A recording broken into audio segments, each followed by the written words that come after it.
What is happening, everybody? It's Hao once again, and thank you for tuning in to the Amateur Paleo Cook.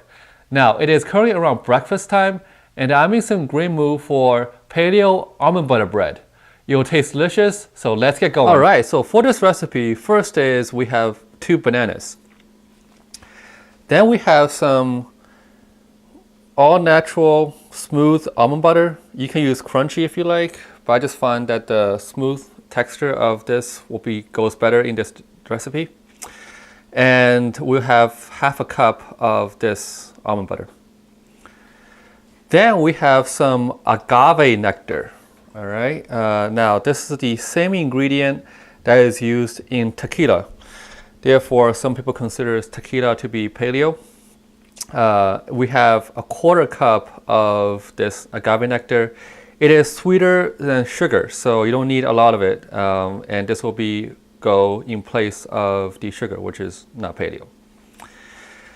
Then we have a 1/4 of a teaspoon of cloves, followed by a 1/2 teaspoon of our nutmeg. Then we have 2 extracts. The first is the pure vanilla extract. We'll be needing 1/2 teaspoon of that. And then we have some orange extract. We'll be needing 1/2 teaspoon of that as well. Moving on, we have 1 egg, a 1/2 teaspoon of baking soda, which we'll be adding soon. And then lastly, a 1/2 teaspoon of salt. Now the salt again brings out a great sweetness within any baked goods, and therefore many recipes calls for this. All right, so let's get baking. Okay, so the first step to this recipe is to smash our bananas. And the way to do that is I have peeled our bananas and just cut them into large chunks, as you see right here. And then what we're going to do is use a spoon or a mash or whatever utensil you have and just smash those up. Now you can do this in a food processor, such as what I did with the cauliflower rice in our paleo chicken and rice recipe. And the link to that is in the top left. But I am doing this the old-fashioned way today, and therefore we're doing complete manual work. But once this will be ready, we'll see the next step. All right, so stay tuned. Okay, everyone, so now that our bananas have been all smashed up, and you really want a smooth type of liquidy consistency now, because then everything will be mixed up in this batter. All right, so that's all good. Now we're gonna also add in our egg. I have beaten that up. Just that goes in. All right. Plus our almond butter, and all that goes in. Okay, 1/2 cup of the almond butter. Then all of our agave nectar, the 1/4 cup of it. Now agave nectar is very similar to maple syrup and honey, so that's actually another one of the common paleo sugar substitutes. All right, and it is also quite sweet. Then let's grab our measuring spoons, and we're going to be adding in our 1/2 teaspoon of the vanilla extract plus the orange extract. So first we'll add our vanilla extract. And then we're going to do our orange extract. Okay. Now, everything is right here, all of our wet ingredients. And so we're just going to mix this up. And then when we come back, we're going to add the rest of the spices. All right, so stick around. Okay, so now we're back, and all of our wet ingredients looked at this has become a pretty smooth paste.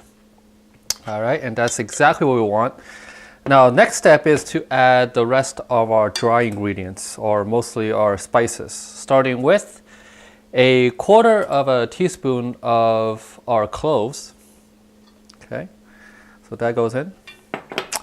plus next is a half a teaspoon of the nutmeg. So that goes as well. Then we have a half a teaspoon of baking soda, and the baking soda will help the bread to rise. All right, so half a teaspoon of that goes in right here. And finally, we have the half a teaspoon of salt. All right, so that goes in as well. Now make sure to mix everything around. And once we have done that, we're going to pour this into a greased batter, into a greased baking dish. We'll pour the batter into the baking dish. And then we can bake. And then next, we'll show you that step. All right, so stick around. All right, so now that our batter has all been mixed up with the wet and dry ingredients, next is we're going to pour it into our greased baking dish. Now, I just brushed this bread loaf dish with some Kerrygold grass-fed butter. However, if you cannot tolerate dairy, then you can use some coconut oil if you like. All right, now just a very light layer of grease will be fine. So we just pour it into our baking dish. And we want to get all that goodness in there. All right. It smells amazing right now. Okay, so that's good right there. Now I have preset the oven to 350 degrees already, and the oven is ready. So next step, we're just going to bake this in the oven for 12 minutes uncovered. And then we're going to conduct our toothpick test. But really, I don't have a toothpick, and therefore we'll be using the chopstick test again, similar to our frittata video. Okay, so we'll do that, and then when we come back, we should see the final product. All right, so stay tuned. All right, folks, so here is the final finished product of our Paleo almond butter bread. Now, note is instead of having the bread to be baking in the oven for 12 minutes, you actually need to do it for 42 minutes. All right, so a lot longer than the original expectation. I have flipped it, the bread from the pan onto the plate and conducted the toothpick test, actually the chopstick test. And for explanation of that, you can refer to the link on the top left for frittata recipe. Now, the bread looking very good right here. It did fall apart slightly when I flipped it from the dish onto the plate. But it has been resting for the past 15 minutes, and I've also cut a few pieces in which you will see right here. So it kind of looks like almost French toast sticks, but it smells absolutely fabulous. And you can still see some of the beautiful banana chunks within it. That is fine. It just gives a more rustic feel to it.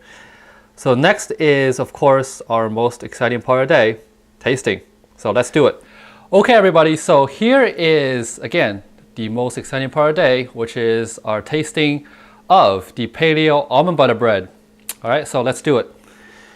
Now, just gonna grab a piece of this and then give it a go.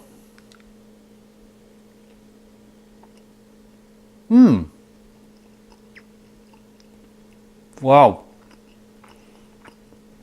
Oh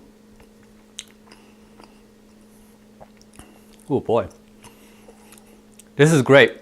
The bread is moist, but the crust is nice bit of crunchiness on the outside, and the middle gives a nice moist center. You can still taste the bananas, the little chunks of it, which gives a nice feel. You can also have the hint of the orange extract. That really, I think, makes a difference in this dish. Also, the cloves, you can taste the subtleness of that, which gives another bit of flavor along with this. Is absolutely great. You can also make French toast sticks with this. All right, so many varieties from this, and it's an excellent dish. Very good breakfast paleo option. All right. So that's it for today. I gotta get on with my day. The recipe is posted on my blog, and that can be found on the link below. You can also follow me on Twitter. Give it a like. Also, subscribe to my channel. That'll be very much appreciated, as always. Once again, that's it for today. I gotta head out. Keep it simple and live paleo, and we'll catch you next time. All right, thank you. Take care.